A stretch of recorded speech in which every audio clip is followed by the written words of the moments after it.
सब प्रेम से बोलो, लक्ष्मी नारायण भगवान की जय, राधा कृष्ण भगवान की जय। आप सभी का जय मां कंजुक चैनल में हार्दिक स्वागत है। गुरुवार बृहस्पतिवार का व्रत बड़ा ही फलदायी माना जाता है। गुरुवार के दिन श्री हरि विष्णु जी की पूजा का विधान है।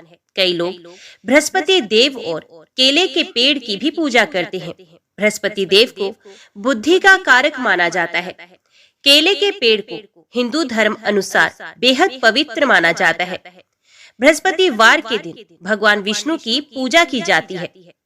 आज की वीडियो के माध्यम से हम आपके सामने वही कथा प्रस्तुत करने जा रहे हैं जो गुरुवार व्रत में सुनी और सुनाई जाती है। कथा शुरू करने से पहले आप लोगों से निवेदन है कि कथा को संपूर्ण सुनिएगा, क्योंकि कथा का पूरा फल हमें कथा को पूरा सुनने से ही मिलता है। आधा अधूरा छोड़ने से हम सिर्फ पाप के भागीदार बनते हैं। कथा सुनने से पहले आप लोग कमेंट बॉक्स में जय श्री हरि लिखकर अपनी हाजिरी जरूर लगवाइएगा। तो चलिए आज की इस कथा को हम शुरू करते हैं। ओम नमो भगवते वासुदेवाय नमः। भारतवर्ष में एक प्रतापी और दानी राजा राज्य करता था। वे नित्य गरीबों और ब्राह्मणों की सहायता करता था।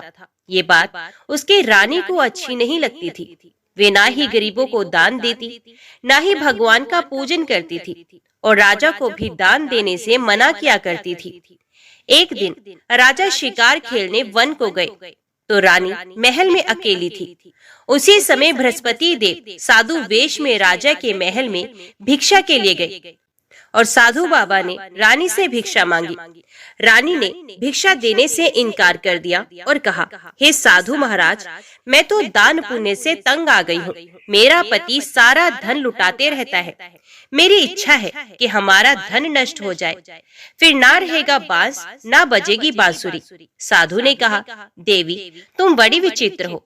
धन संतान तो सभी चाहते हैं, पुत्र और लक्ष्मी तो पापी के घर भी होने चाहिए। यदि तुम्हारे पास अधिक धन है तो भूखों को भोजन दो, प्यासों के लिए प्याऊ बनवाओ, मुसाफिरों के लिए धर्मशालाएं खुलवाओ। जो निर्धन अपनी कुंवारी कन्याओं का विवाह नहीं कर सकते, उनका विवाह करा दो।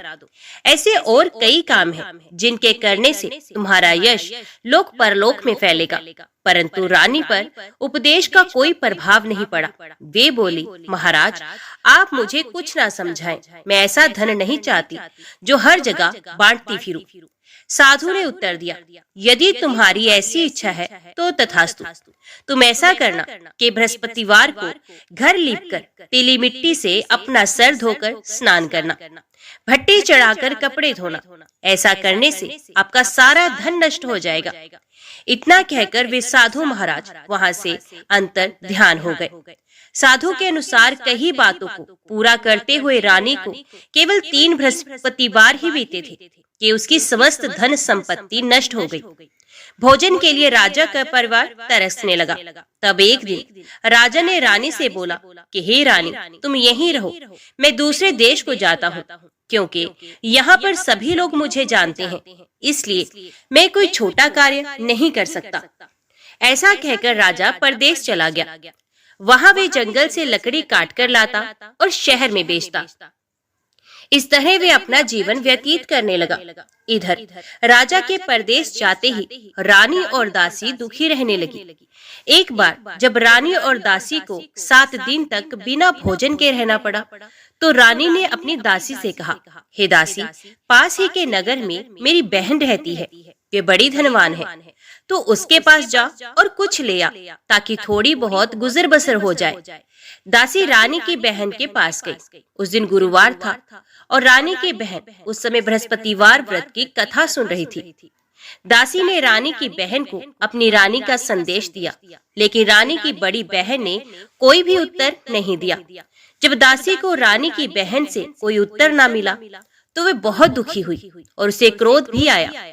दासी ने वापस आकर रानी को सारी बात बताई। सुनकर रानी ने अपने भाग्य को बहुत कोसा।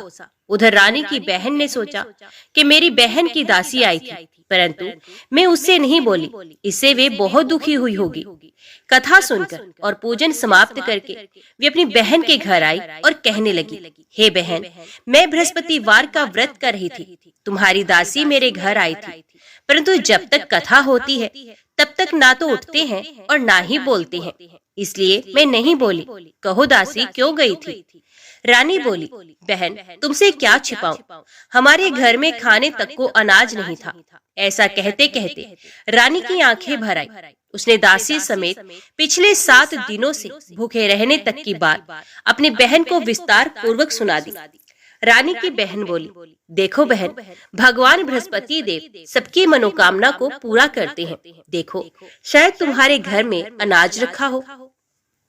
पहले तो रानी को विश्वास नहीं हुआ, पर बहन के आग्रह करने पर उसने अपनी दासी को अंदर भेजा तो उसे सचमुच अनाज से भरा एक घड़ा मिल गया। ये देखकर दासी को बड़ी हैरानी हुई। दासी रानी से कहने लगी, हे रानी, जब हमको भोजन नहीं मिलता तो हम व्रत ही तो करते हैं, इसलिए क्यों ना इनसे व्रत और कथा की विधि पूछ ली जाए ताकि हम भी व्रत कर सके। तब रानी ने अपनी बहन से बृहस्पतिवार व्रत के बारे में पूछा।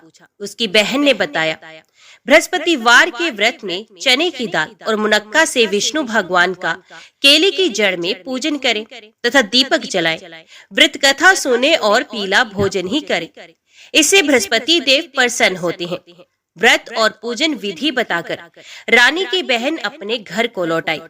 7 दिन के बाद जब गुरुवार आया तो रानी और दासी ने व्रत रखा।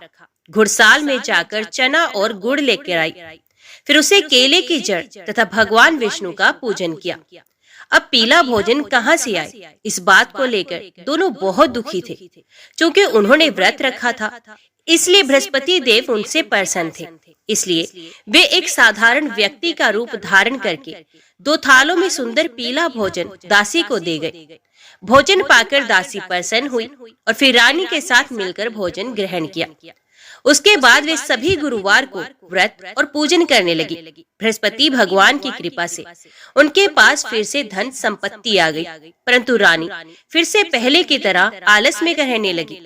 तब दासी बोली, देखो रानी, तुम पहले भी इस प्रकार आलस्य में रहती थी।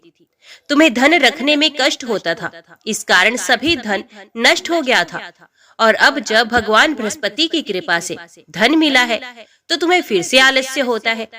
रानी को समझाते हुए दासी कहती है कि बड़ी मुसीबतों के साथ हमने ये धन पाया है, इसलिए हमें दान पुण्य करना चाहिए, भूखे मनुष्यों को भोजन कराना चाहिए और धन को शुभ कार्यों में खर्च करना चाहिए, जिससे तुम्हारे कुल का यश बढ़ेगा, स्वर्ग की प्राप्ति होगी और पितृ प्रसन्न होंगे। दासी की बात मानकर रानी अपना धन शुभ कार्यों में खर्च करने लगी, जिससे पूरे नगर में उसका यश फैलने लगा। एक दिन राजा दुखी होकर जंगल में एक पेड़ के नीचे आसन जमाकर बैठ गया। वे अपनी दशा को याद करके व्याकुल होने लगा। बृहस्पतिवार का दिन था।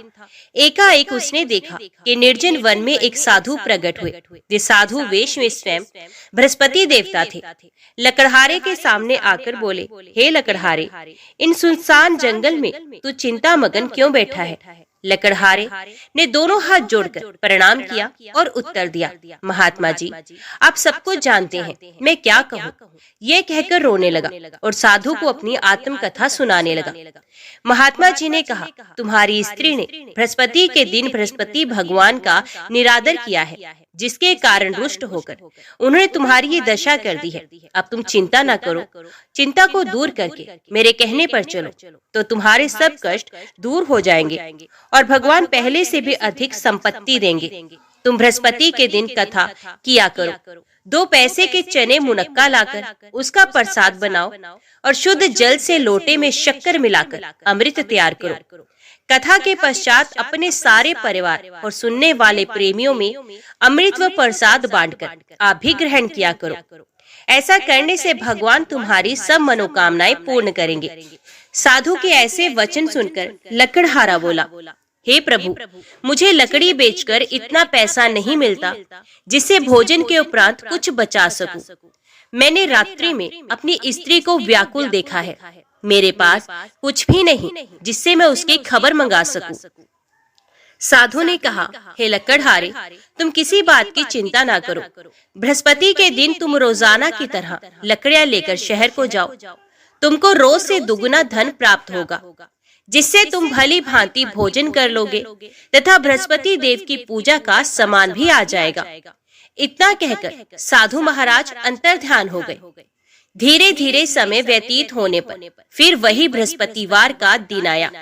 लकड़हारा जंगल से लकड़ी काटकर किसी शहर में बेचने गया। उसे उस दिन और दिन से भी अधिक पैसा मिला। राजा ने चना गुड़ आदि लाकर गुरुवार का व्रत किया। उस दिन से उसके सभी कलेश दूर हो गए। परंतु जब दोबारा गुरुवार का दिन आया तो बृहस्पतिवार का व्रत करना भूल गया। इस कारण बृहस्पति भगवान नाराज हो गए। उस दिन उस नगर के राजा ने विशाल यज्ञ का आयोजन किया था तथा शहर में ये घोषणा करा दी थी कि कोई भी मनुष्य अपने घर में भोजन ना बनाए, ना आग जलाए। समस्त जनता मेरे यहाँ भोजन करने आए। इस आज्ञा को जो ना मानेगा उसे फांसी की सजा दी जाएगी। इस तरह की घोषणा संपूर्ण नगर में करवा दी गई। राजा की आज्ञा अनुसार शहर के सभी लोग भोजन करने गए, लेकिन लकड़हारा कुछ देर से पहुंचा। इसलिए राजा उसको अपने साथ घर ले गए और ले जाकर भोजन करा रहे थे तो रानी की दृष्टि उस खूंटी पर पड़ी जिस पर उसका हार टंगा था। वे यहाँ पर दिखाई नहीं दिया। रानी ने निश्चय किया कि मेरा हार इस मनुष्य ने ही चुरा लिया है। उसी समय सिपाहियों को बुलाकर उसको कारागार में डलवा दिया गया। जब लकड़हारा कारागार में पड़ गया और बहुत दुखी होकर विचार करने लगा कि ना जाने कौन से पूर्व जन्म के कर्म से मुझे ये दुख प्राप्त हुआ है, और उसी साधु को याद करने लगा जो कि जंगल में मिला था। उसी समय तत्काल बृहस्पति देव साधु के रूप में प्रकट हुए और उसकी दशा को देखकर कहने लगे, अरे मूर्ख, तूने बृहस्पति देव की कथा नहीं करी, इस कारण तुझे दुख प्राप्त हुआ है। अब चिंता मत कर। बृहस्पतिवार के दिन कारागार के दरवाजे पर 4 पैसे पड़े मिलेंगे। उनसे तू बृहस्पति देव की पूजा करना, तेरे सभी कष्ट दूर हो जाएंगे। बृहस्पति के दिन उसे 4 पैसे मिले। लकड़हारे ने कथा कही। उसी रात्रि को बृहस्पति देव ने उस नगर के राजा को स्वप्न में कहा, हे राजन, तुमने जिस आदमी को कारागार में बंद कर दिया है वे निर्दोष है, वे राजा है, उसे छोड़ देना। रानी का हार उसी खूंटी पर लटका है। अगर तू ऐसा नहीं करेगा तो मैं तेरे राज्य को नष्ट कर दूंगा। इस तरह रात्रि के स्वप्न को देखकर राजा प्रातः काल उठा और खूंटी पर हार देखकर लकड़हारे को बुलाकर क्षमा मांगी तथा लकड़हारे को योग्य सुंदर वस्त्र आभूषण देकर विदा कर दिया। बृहस्पति देव की आज्ञा के अनुसार लकड़हारा अपने नगर को चल दिया। राजा जब अपने नगर के निकट पहुंचा तो उसे बड़ा आश्चर्य हुआ। नगर में पहले से अधिक बाग, तालाब, कुएं तथा बहुत सी धर्मशाला, मंदिर आदि बने हुए थे। राजा ने पूछा, ये किसका बाग और किसकी धर्मशाला है? तब नगर के सब लोग कहने लगे, ये सब रानी और दासी के काम है। तो राजा को आश्चर्य हुआ और गुस्सा भी आया। जब रानी ने यह खबर सुनी कि राजा आ रहे हैं तो उन्होंने अपनी दासी से कहा कि हे दासी, देख राजा हमको कितनी बुरी हालत में छोड़ गए थे। हमारी ऐसी हालत देखकर वे लौट ना जाएं, इसलिए तू दरवाजे पर खड़ी हो जा। आज्ञा अनुसार दासी दरवाजे पर खड़ी हो गई। राजा आए तो उन्हें अपने साथ ले आई। तब राजा ने क्रोध करके अपनी रानी से पूछा कि वे धन तुम्हें कैसे प्राप्त हुआ? तब उन्होंने कहा, हमें ये सब धन बृहस्पति देव के इस व्रत के प्रभाव से ही प्राप्त हुआ है। राजा ने निश्चय किया कि 7 रोज बाद तो सभी बृहस्पति देव का पूजन करते हैं, परंतु मैं प्रतिदिन दिन में 3 बार कहानी तथा रोज व्रत किया करूंगा। अब हर समय राजा के दुपट्टे में चने की दाल बंधी रहती तथा दिन में 3 बार कहानी कहता। एक रोज राजा ने विचार किया कि चलो अपनी बहन के यहाँ हो आए। इस तरह निश्चय कर राजा घोड़े पर सवार हो अपनी बहन के यहाँ को चलने लगा। मार्ग में उसने देखा कि कुछ आदमी एक मुर्दे को लिए जा रहे हैं। उन्हें रोककर राजा कहने लगा, अरे भाइयों, मेरी बृहस्पति देव की कथा सुन लो। वे बोले, लो हमारा तो आदमी मर गया है, इसको अपनी कथा की पड़ी है। परंतु कुछ आदमी बोले, अच्छा कहो, हम तुम्हारी कथा भी सुनेंगे। राजा ने दाल निकाली और जब कथा आधी हुई कि मुर्दा हिलने लग गया, और जब कथा समाप्त हो गई तो राम राम करते हुए मनुष्य उठकर खड़ा हो गया। आगे मार्ग में उसे एक किसान खेत में हल चलाता मिला। राजा ने उसे देखा और उससे बोला, अरे भैया, तुम मेरी बृहस्पतिवार की कथा सुनो। किसान बोला, जब तक मैं तेरी कथा सुनूंगा तब तक 4 हरिया जोत लूंगा, जा अपनी कथा किसी और को सुनाना। इस तरह राजा आगे चलने लगा। राजा के हटते ही बैल पछाड़ खाकर गिर गए तथा किसान के पेट में बड़ी जोर का दर्द होने लगा। उस समय उसकी माँ रोटी लेकर आई। उसने जब ये देखा तो अपने पुत्र से सब हाल पूछा और बेटे ने सभी हाल कह दिया।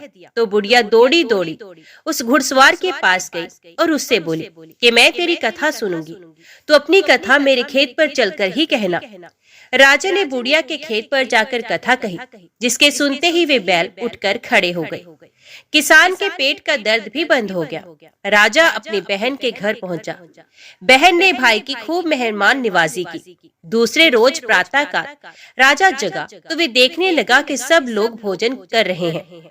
राजा ने अपनी बहन से कहा, ऐसा कोई मनुष्य है जिसने भोजन ना किया हो, मेरी बृहस्पतिवार की कथा सुन लेगा।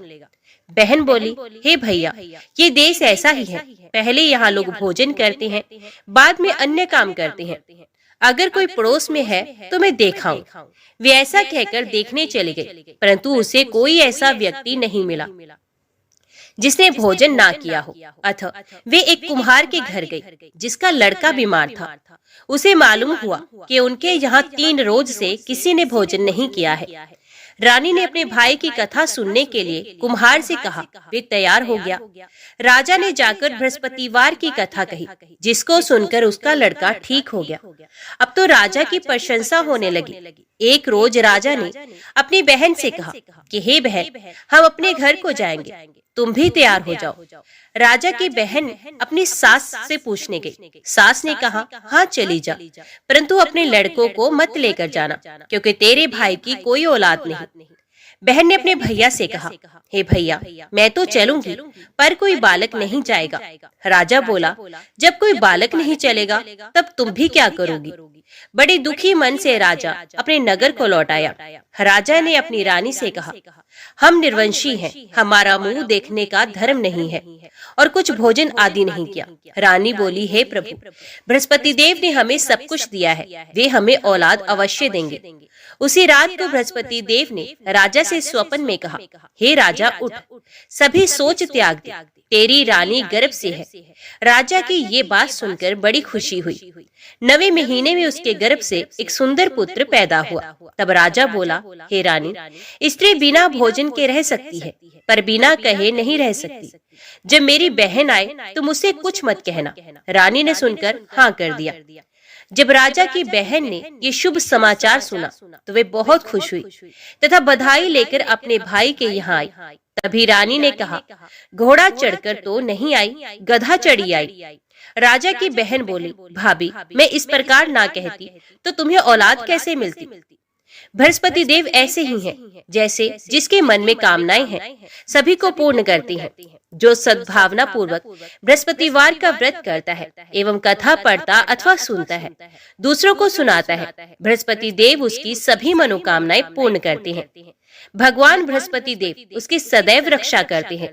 संसार में जो मनुष्य सद्भावना से भगवान जी का पूजन व्रत सच्चे हृदय से करते हैं तो उनकी सभी मनोकामनाएं पूर्ण करते हैं।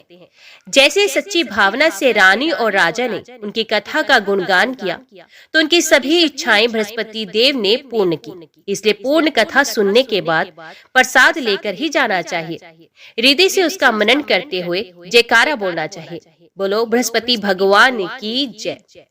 श्री तिरुपति बालाजी के रूप की कथा को सुनने से अनंत फल और माँ लक्ष्मी की कृपा मिलती है। तो आइए भगवान श्री तिरुपति बालाजी की कथा को बड़ी ही श्रद्धा से और प्रसन्नचित्त मन से सुनते हैं। इस कथा को पूरा सुनिए। बोलिए श्री लक्ष्मी नारायण भगवान की जय। तिरुपति बालाजी मंदिर भारत का एक प्रसिद्ध मंदिर है और इस मंदिर में भगवान श्री विष्णु जी के एक अवतार स्वामी वेंकटेश्वर जी की विराजमान मूर्त है। इसी वजह से मंदिर को प्रसिद्धि रूप से स्वामी वेंकटेश्वर मंदिर के नाम से भी जाना जाता है। भगवान वेंकटेश्वर को विष्णु जी का एकमात्र उस रूप से जाना जाता है जिन्होंने कलयुग के कष्टों से लोगों को बचाने के लिए अवतार लिया है। एक बार समस्त देवताओं ने मिलकर एक यज्ञ करने का निश्चय किया। यज्ञ की तैयारी पूर्ण हो गई। तभी वेद ने एक प्रश्न किया तो एक व्यवहारिक समस्या आ खड़ी हुई। ऋषि मुनियों द्वारा किए जाने वाले यज्ञ की हवि तो देवगण ग्रहण करते थे, लेकिन देवों द्वारा किए गए यज्ञ की पहली आहुति किसको होगी, यानी सर्वश्रेष्ठ देव का निर्धारण जरूरी था, जो फिर अन्य सभी देवों को यज्ञ भाग प्रदान करे। ब्रह्मा, विष्णु, महेश परमात्मा थे। इनमें से श्रेष्ठ कौन है, इसका निर्णय आखिर हो तो कैसे हो। भृगु जी ने इसका दायित्व संभाला। वे देवों की परीक्षा लेने चले। ऋषियों से विदा लेकर वे सर्वप्रथम अपने पिता ब्रह्मदेव के पास पहुंचे। ब्रह्मा जी की परीक्षा लेने के लिए भृगु ने उन्हें प्रणाम नहीं किया। इससे ब्रह्मा जी अत्यंत कुपित हुए और उन्हें शिष्टता सिखाने का प्रयत्न किया। भृगु को गर्व था कि वे तो परीक्षित हैं, परीक्षा लेने आए हैं। पिता पुत्र का आज क्या रिश्ता। भृगु ने ब्रह्मदेव से अशिष्ट कर दी। ब्रह्मा जी का क्रोध और बढ़ गया और अपने कमंडल लेकर पुत्र को मारने भागे। भृगु मुनि किसी तरह वहां से जान बचाकर भाग चले आए। इसके बाद वे भगवान शिव के लोक कैलाश गए। भृगु ने फिर से धृष्टता की, बिना कोई सूचना का शिष्टाचार दिखाए या शिवगणों से आज्ञा लिए सीधे वे वहां पहुंच गए जहां शिव जी माता पार्वती के साथ विश्राम कर रहे थे। आए तो आए, साथ ही अशिष्ट का आचरण भी किया। शिव जी शांत रहे, पर भृगु न समझे। शिव जी को क्रोध आया तो उन्होंने अपना त्रिशूल उठाया। भृगु वहां से भी भागे। अंत में भगवान विष्णु के पास क्षीर सागर पहुंचे। श्री हरि के शय्यस पर लेटे निद्रा में थे और देवी लक्ष्मी उनके चरण दबा रही थी। महर्षि भृगु 2 स्थानों से अपमानित करके भगाए गए थे। उनका मन बहुत दुखी था। विष्णु जी को सोता देख उन्हें ना जाने क्या हुआ और उन्होंने विष्णु जी को जगाने के लिए उनकी छाती पर एक लात जमा दी। विष्णु जी जाग गए और भृगु से बोले, मेरी छाती वज्र के समान कठोर है। आपका शरीर तप के कारण दुर्बल हो चुका है। कहीं आपके पैर में चोट तो नहीं आई? आपने मुझे सावधान करके कृपा की है। आपका चरण चिन्ह मेरे वक्ष पर सदा अंकित रहेगा। भृगु को बड़ा आश्चर्य हुआ। उन्होंने तब भगवान की परीक्षा लेने के लिए यह अपराध किया था, परंतु भगवान तो दंड देने के बदले मुस्कुरा रहे थे। उन्होंने निश्चय किया कि श्री हरि सी विनम्रता किसी में नहीं। वास्तव में विष्णु जी ही सबसे बड़े देवता हैं। भृगु जी ने लौटकर सभी ऋषियों को पूरी घटना सुनाई। सभी ने एक मत से ये निश्चय किया कि भगवान विष्णु को ही यज्ञ का प्रधान देवता समझकर मुख्य भाग दिया जाएगा। लक्ष्मी जी ने भृगु को अपने पति की छाती पर लात मारते देखा तो उन्हें बड़ा क्रोध आया, परंतु उन्हें इस बात पर शोभ भी हुआ कि श्री हरि ने उदंड को दंड देने के स्थान पर उसके चरण पकड़ लिए और उल्टे क्षमा मांगने लगे। क्रोध से तमतमाई महालक्ष्मी को लगा कि वे जिस पति को संसार का सबसे शक्तिशाली समझती है वे तो निर्बल है। ये धर्म की रक्षा करने के लिए अधर्म एवं दुष्टों का नाश कैसे करते होंगे। महालक्ष्मी ग्लानि से भर गई और मन श्री हरि से उचट गया। उन्होंने श्री हरि और वैकुंठ लोक दोनों के त्याग का निश्चय कर लिया। स्त्री का स्वाभिमान उसके स्वामी के साथ बंधा होता है। उनके समक्ष कोई स्वामी पर प्रहार कर गया और स्वामी ने प्रतिकार भी नहीं किया। ये बात मन में कोत रही थी। स्थान वास के योग्य नहीं, पर त्याग कैसे करे। श्री हरि से ओझल होकर रहना कैसे होगा। ये उचित समय की प्रतीक्षा करने लगी। भगवान श्री हरि ने हिरण्याक्ष को मारने के लिए वराह अवतार लिया और दुष्टों का संहार करने लगे। महालक्ष्मी के लिए ये समय उचित लगा। उन्होंने वैकुंठ का त्याग कर दिया और पृथ्वी पर एक वन में जाकर तपस्या करने लगे। श्री हरि और वैकुंठ का त्याग कर महालक्ष्मी पृथ्वी पर एक वन में तपस्या करने लगी। तप करते करते उन्होंने अपना शरीर छोड़ दिया। विष्णु जी वराह अवतार का अपना कार्य पूर्ण कर वैकुंठ धाम लौटे तो महालक्ष्मी नहीं मिली। वे उन्हें खोजने लगे। श्री हरि ने उन्हें तीनों लोकों में खोजा, किंतु तप करके माता लक्ष्मी ने भ्रमित करने की अनुपम शक्ति प्राप्त कर ली थी। उसी शक्ति से उन्होंने श्री हरि को भ्रमित रखा। आखिर श्री हरि को पता लग ही गया, लेकिन तब तक वे शरीर छोड़ चुकी थी। दिव्य दृष्टि से उन्होंने देखा कि लक्ष्मी जी ने चोल राज के घर में जन्म लिया है। श्री हरि ने सोचा कि उनकी पत्नी ने उनका त्याग सामर्थ्यहीन समझने के भ्रम में किया, इसलिए वे उन्हें प्राप्त करने के लिए अलौकिक शक्तियों का प्रयोग नहीं करेंगे। महालक्ष्मी ने मानव रूप धरा है, तो अपने प्रिय पत्नी को प्राप्त करने के लिए वे भी साधारण मानवों के समान व्यवहार करेंगे और महालक्ष्मी जी का हृदय और विश्वास जीतेंगे। भगवान ने श्रीनिवास का रूप धरा और पृथ्वी लोक पर चोल नरेश के राज में निवास करते हुए महालक्ष्मी से मिलन के लिए उचित अवसर की प्रतीक्षा करने लगे। राजा आकाश राज निसंतान थे। उन्होंने सुखदेव जी की आज्ञा से संतान प्राप्ति का यज्ञ किया। यज्ञ के बाद यज्ञशाला में राजा को हल जोतने को कहा गया। राजा ने हल जोता तो हल का फल किसी वस्तु से टकराया। राजा ने उस स्थान को खोदा तो एक पेटी के अंदर सहस्त्र दल कमल पर एक कन्या विराज रही थी। वे साक्षात महालक्ष्मी थी। राजा के मन की मुराद पूरी हो गई, क्योंकि कन्या कमल के फूल में पीली थी, इसलिए उनका नाम रखा गया पद्मावती। पद्मावती नाम के अनुरूप ही रूपवती और गुणवती भी थी। साक्षात लक्ष्मी जी का अवतार पद्मावती विवाह के योग्य हुई। एक दिन वे बाग में फूल चुन रही थी। उस वन में बालाजी यानी के श्रीनिवास जी आखेट के लिए आए थे। उन्होंने देखा कि एक हाथी एक युवती के पीछे पड़ा है और डरा रहा है। राजकुमारी से सेवक भाग खड़े हुए। श्रीनिवास जी ने तीर चलाकर हाथी को रोका और पद्मावती की रक्षा की। श्रीनिवास और पद्मावती ने एक दूसरे को देखा और एक दूसरे पर मोहित हो गए। दोनों के मन में परस्पर अनुराग पैदा हुआ, लेकिन दोनों बिना कुछ कहे अपने अपने घर लौट गए। श्रीनिवास जी घर तो लौट आए, लेकिन मन पद्मावती में ही बस गया। ये पद्मावती का पता लगाने के लिए उपाय सोचने लगे। उन्होंने ज्योतिषी का रूप धरा और भविष्य बांचने के बहाने पद्मावती को ढूंढने निकले।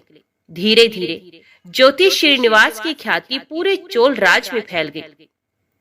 पद्मावती के मन में भी श्रीनिवास के लिए प्रेम उमड़ पड़ा।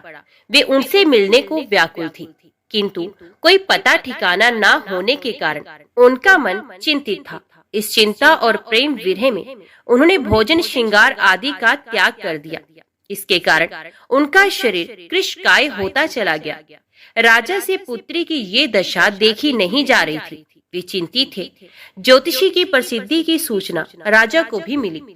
राजा ने ज्योतिषी श्रीनिवास को बुलाया और सारी बात बताकर अपनी कन्या की दशा का कारण बताने को कहा।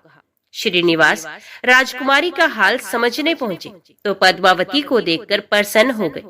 उनका उपक्रम सफल हो गया था। उन्होंने पद्मावती का हाथ अपने हाथ में लिया और कुछ देर तक पढ़ने का स्वांग करने के बाद वो बोले, महाराज, आपकी पुत्री प्रेम के विरह में जल रही है। आप इनका शीघ्र विवाह कर दें तो स्वस्थ हो जाएंगे।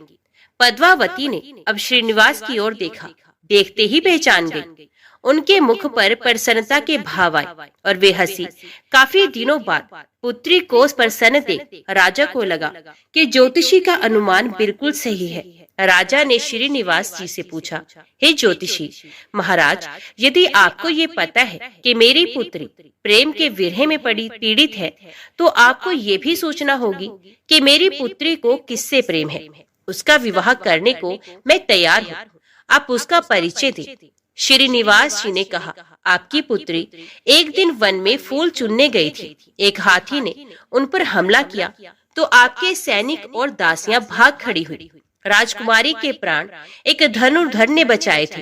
राजा ने कहा, हाँ, मेरे सैनिकों ने बताया था कि एक दिन ऐसी घटना हुई थी। एक वीर पुरुष ने उसके प्राण बचाए थे, लेकिन मेरी पुत्री के प्रेम से उस घटना का क्या तात्पर्य। श्रीनिवास जी ने कहा, आपकी पुत्री को अपनी जान बचाने वाले उसी युवक से प्रेम है। राजा के पूछने पर श्रीनिवास ने कहा, वे कोई साधारण युवक नहीं है, बल्कि शंख चक्रधारी स्वयं भगवान विष्णु है। इस समय वैकुंठ को छोड़कर मानव रूप में श्रीनिवास के नाम से पृथ्वी पर वास कर रहे हैं। आप अपनी पुत्री का विवाह उनसे करें। मैं इसकी सारी व्यवस्था करा दूंगा। ये बात सुनकर राजा प्रसन्न हो गए। उन्होंने सोचा कि स्वयं भगवान विष्णु उनके जमाई बनेंगे।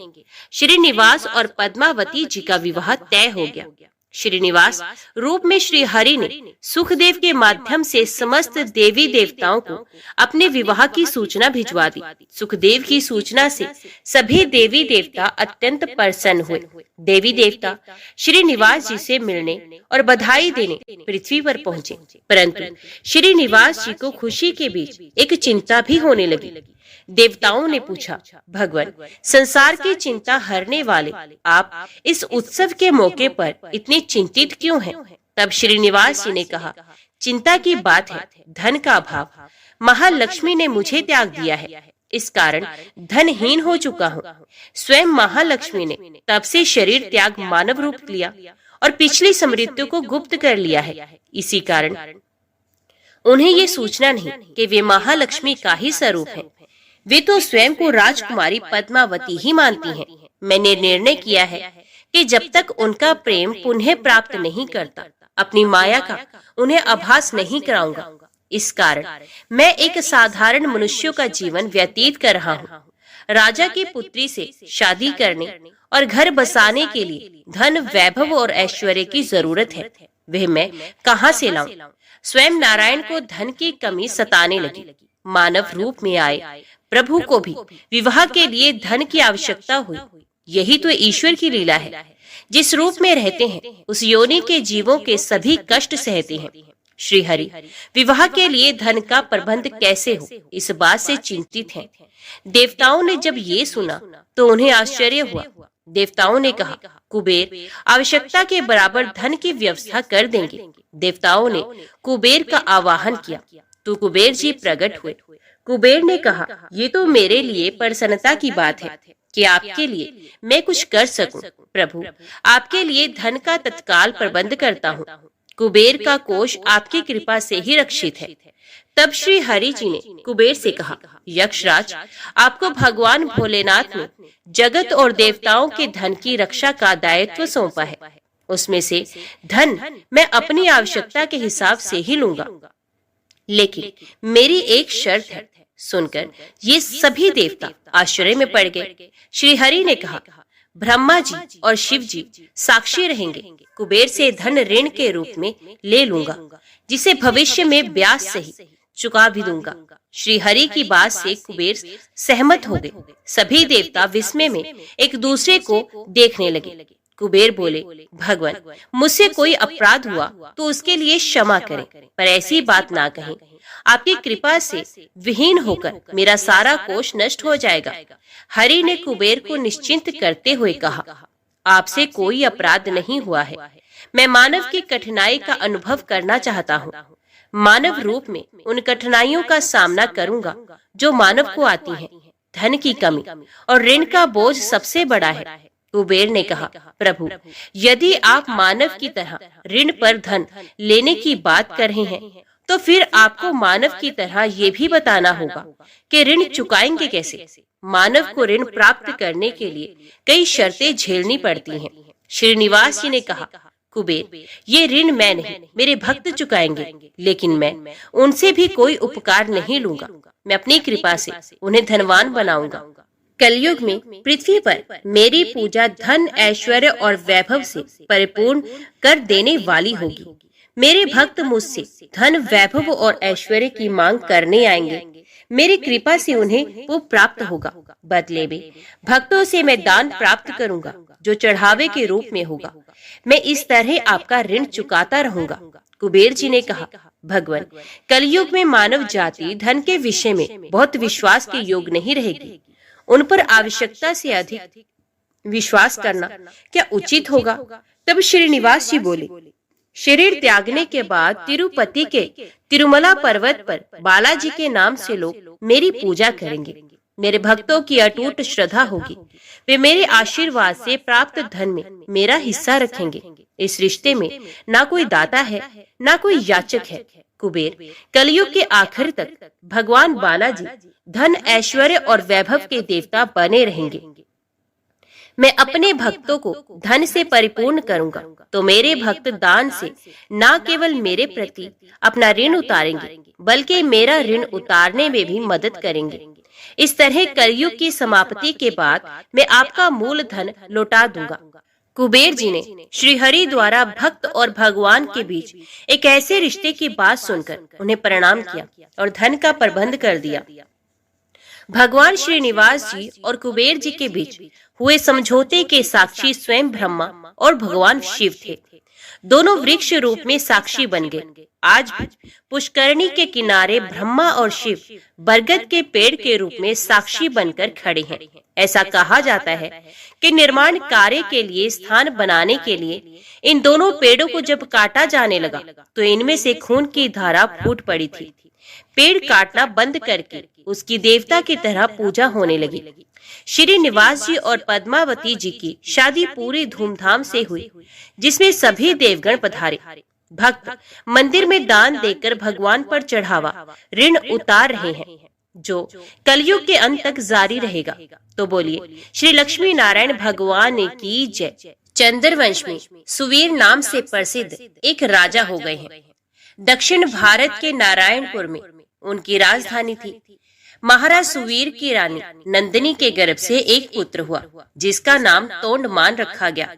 राजकुमार तोंडमान बड़े ही वीर थे। 5 ही वर्ष की अवस्था से उनके हृदय में भगवान विष्णु की भक्ति प्रकट हो गई थी। युवा होने पर पांडे नरेश की सुंदरी पुत्री पद्मा के साथ उनका विवाह हुआ।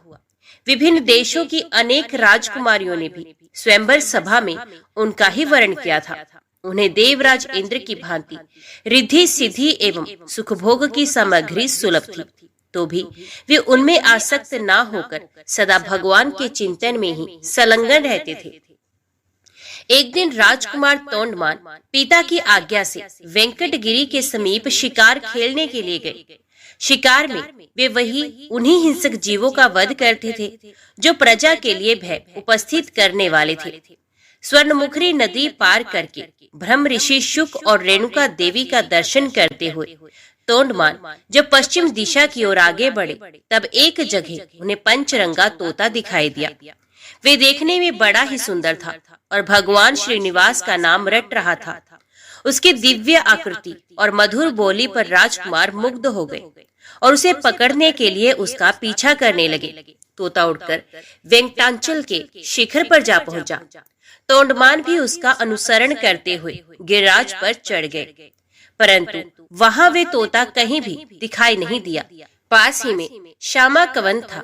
निषाद राज वसु, जो भगवान श्रीनिवास के अनन्य भक्त थे, उस वन की रखवाली करते थे। राजकुमार को आते देख उन्होंने उनकी अगवानी की और उन्हें प्रणाम करके विनीत भाव से दोनों हाथ जोड़कर कहा, युवराज स्वागत है, कहिए आपकी क्या सेवा करूं? राजकुमार बोले, वनेचर, इधर एक पंचरंगा तोता उड़ता हुआ आया है, क्या तुमने उसे देखा है?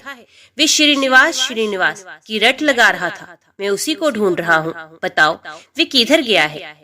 वसु ने कहा, युवराज वे भगवान श्रीनिवास का तोता है। उसे श्रीदेवी और भूदेवी ने ही पाल पोस कर बड़ा किया है, उसे कोई पकड़ नहीं सकता। भगवान को वे शुक बहुत ही प्रिय है। अब मैं भगवान की आराधना के लिए जाता हूँ, जब तक लौट कर ना आऊं तब तक आप यहीं वृक्ष के नीचे आराम कीजिए। राजा ने कहा, निषाद राज, मैं भी भगवान के दर्शन करूंगा, मुझे अपने साथ ले चलिए। वसु ने बहुत अच्छा कहकर युवराज को अपने साथ ले लिया। स्वामी पुष्करणी में युवराज सहित विधि पूर्वक स्नान करके वे दिव्य विमान में विराजमान भगवान श्रीनिवास के समीप गए। तोंडमान ने देखा, बिल वृक्ष के नीचे भगवान का दिव्य विमान प्रकाशित हो रहा है। उसके भीतर भगवान श्रीनिवास विराज रहे हैं। परम सुंदरी श्री देवी और भूदेवी उनकी सेवा में संलग्न है। उनके श्री अंगों की श्यामलता अलसी के फूल से सुशोभित हो रही है। नेत्र खिले हुए कमल दल की भांति सुंदर एवं विशाल है। 4 भुजाएं थी। भगवान के अंग अंग से उदारता प्रकट हो रही थी। उनके मुखार विंद पर मंद मंद मुस्कुराहट की छटा मन को मोह लेती थी। श्री अंगों पर पीतांबर की अपूर्व शोभा थी। शंख चक्र आदि आयुध मूर्तिमान होकर भगवान की सेवा कर रहे थे। युवराज भगवान का यह अद्भुत स्वरूप देखकर मुग्ध हो गए और उन्होंने अपना तन मन धन एवं जीवन उन्हीं के चरणों में न्यौछावर कर दिया। उन दिनों वहां गए हुए सभी बड़भागी भक्तों को उनके प्रत्यक्ष दर्शन होते थे। निषाद राज ने भगवान का पूजन करके उन्हें मधु मिश्रित सामा का भात निवेदन किया और प्रसाद लेकर राजकुमार के साथ वे पुनः अपनी कुटी पर लौट आए। रात में उनकी कुटी पर रहकर राजकुमार ने सत्संग का सुख उठाया और प्रातः काल सेवकों सहित अपने नगर को प्रस्थान किया। मार्ग में उन्हें शुक मुनि तथा रेणुका देवी का भी कृपा प्रसाद प्राप्त हुआ। कुछ दिनों बाद राजा सुवीर ने अपने पुत्र को राज्य दे स्वयं वनप्रस्थ आश्रम ग्रहण किया। महाराज तोंडमान धर्मपूर्वक प्रजा का पालन करते हुए भगवान की आराधना में तत्पर रहने लगे। एक दिन निषाद राज वसु राजद्वार पर उपस्थित हुए। सूचना पाकर महाराज ने उन्हें दरबार में बुलाया और स्वागत सत्कार करके पूछा, निषाद राज कैसे पधारे हैं? वसु ने कहा, राजन, मैंने वन में एक बड़े आश्चर्य की बात देखी है। रात में एक श्वेत रंग का वरहा आकर मेरा सामा चरने लगा है। ये देख मैंने हाथ में धनुष लेकर उसका पीछा किया। वरहा मुझे देखते ही हवा हो गया। मैंने भी पीछा नहीं छोड़ा। स्वामी पुष्करणी के तट पर जाकर वे वरहा एक बांबी में घुस गया। तब मैं क्रोध में आकर उस बांबी को ही खोदने लगा। इतने में ही मूर्छित होकर गिर पड़ा। उसी समय मेरा पुत्र भी वहां आ पहुंचा। मुझे मूर्छित देख वे भगवान मधुसूदन की स्तुति करने लगा। तब भगवान वरहा का मुझ में आवेश हुआ। उन्होंने मेरे पुत्र से कहा, निषाद राज वसु, शीघ्र ही महाराज तोंडमान के पास जाकर मेरा सारा वृतांत उनसे कहो। राजा काली गो के दूध से मेरा अभिषेक करते हुए इस वाल्मीकि को धो डाले। इसके भीतर एक सुंदर शिला प्राप्त होगी। उसे लेकर शिल्पी द्वारा मेरी वरहा मूर्ति का निर्माण कराए, जिससे मैं भूमि देवी को अपने बाएं अंक में लेकर खड़ा रहूं। मूर्ति तैयार हो जाने पर बड़े बड़े मुनीश्वरों और वेखानस महात्माओं द्वारा उसकी स्थापना कराकर स्वयं तोंडमान भी उसकी पूजा करे। यो कहकर भगवान वरहा ने मुझे छोड़ दिया। तब मैं पूर्वत स्वस्थ हो गया। देवाधिदेव भगवान वरहा आपसे क्या कराना चाहते हैं, ये बताने के लिए ही मैं आपकी सेवा में उपस्थित हुआ हूँ। राजा ने भगवान की इस आज्ञा को बड़ी प्रसन्नता के साथ शिरोधार्य किया। ग्वालों को आज्ञा दे दी, मेरे यहाँ जितनी भी काली और कपिला गोए हैं उन सबको वेंकटाचल पर ले चलो। मंत्रियों को आदेश मिला, कल ही यात्रा करनी है। इसकी समुचित व्यवस्था की जाए। तदंतर तोंडमान अंतपुर में गए और सभी रानियों से वरहा भगवान का वे आदेश सुनाकर रात में वहीं सो गए। सपने में भगवान श्रीनिवास ने उन्हें बिल का मार्ग दिखलाया और राजद्वार से लेकर बिल के समीप तक पल्लव बिछवा दिए। सवेरे उठने पर राजा ने अपना स्वप्न लोगों पर प्रकट किया और द्वार पर बिछे हुए पल्लव वहां प्रत्यक्ष दिखाई दिए। महाराज ने शुभ मुहूर्त में यात्रा की और बिल के समीप पहुंचकर वहां एक सुंदर नगर बसाया। भगवान के आदेश के अनुसार उन्होंने मूर्ति निर्माण, प्रतिष्ठा और पूजन का कार्य बड़ी धूमधाम से संपन्न किया। वे प्रतिदिन बिल के मार्ग से आकर भगवान को प्रणाम करते और लौट जाते थे। एक दिन राजा के यहाँ एक ब्राह्मण देवता अपनी पत्नी के साथ पधारे और इस प्रकार बोले, महाराज, मैं वशिष्ठ कुल में उत्पन्न सामवेदी ब्राह्मण हूँ। मेरा नाम वीर शर्मा है। हम दोनों दंपत्ति घर से तीर्थ यात्रा के लिए निकले हैं, परंतु गर्भवती होने के कारण मेरी पत्नी से चला नहीं जाता। अतः आप इसे अंतपुर में रखकर तब तक इसकी रक्षा करें जब तक मैं तीर्थ यात्रा से वापस लौट न आऊं। राजा ने तथास्तु कहकर उसकी रक्षा का भार ले लिया। ब्राह्मण देवता निश्चिंत होकर चले गए। महाराज ने सेवकों को आज्ञा देकर ब्राह्मणी के लिए अंतपुर में एक एकांत गृह की व्यवस्था करवा दी और एक बार 6 महीने के लिए अन्न दिलवा दिया। ब्राह्मणी पतिव्रता और लज्जावती थी। वे किसी भी परपुरुष से बात नहीं करती थी। 6 महीने तक वे उस अन्न से निर्वाह करती रही। दैवश राजा को ब्राह्मणी की याद ना रही। 6 महीने के बाद अन्न का अभाव हो गया तो ब्राह्मणी ने स्वयं मुंह खोलकर मांगा नहीं। बेचारी भूख की पीड़ा सहती हुई ही मर गई। ब्राह्मण देवता तीर्थ यात्रा पूरी करके पूरे 2 वर्ष बाद वापस लौटे। तब तक ब्राह्मणी के एकांत निवास में कोई नहीं गया था। ब्राह्मण ने महाराज के दरबार में उपस्थित हो गंगा जल से भरी हुई एक शीशी भेंट की और अपनी पत्नी का कुशल समाचार पूछा।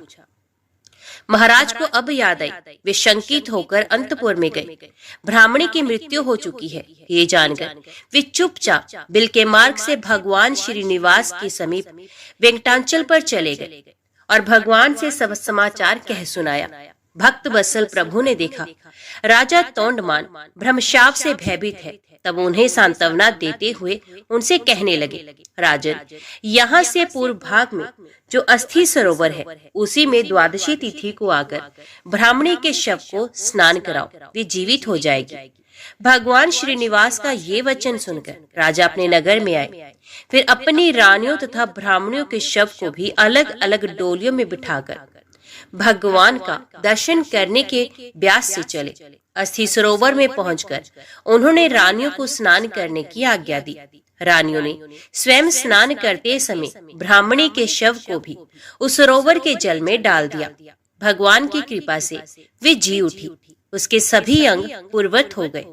तत्पश्चात ब्राह्मणी रानियों के साथ सरोवर से बाहर आई और तीर्थ यात्रा से लौटे हुए अपने पूज्य पति से प्रसन्नता पूर्वक मिली। राजा ने बहुत धन देकर ब्राह्मण दंपत्ति को आदर पूर्वक विदा किया।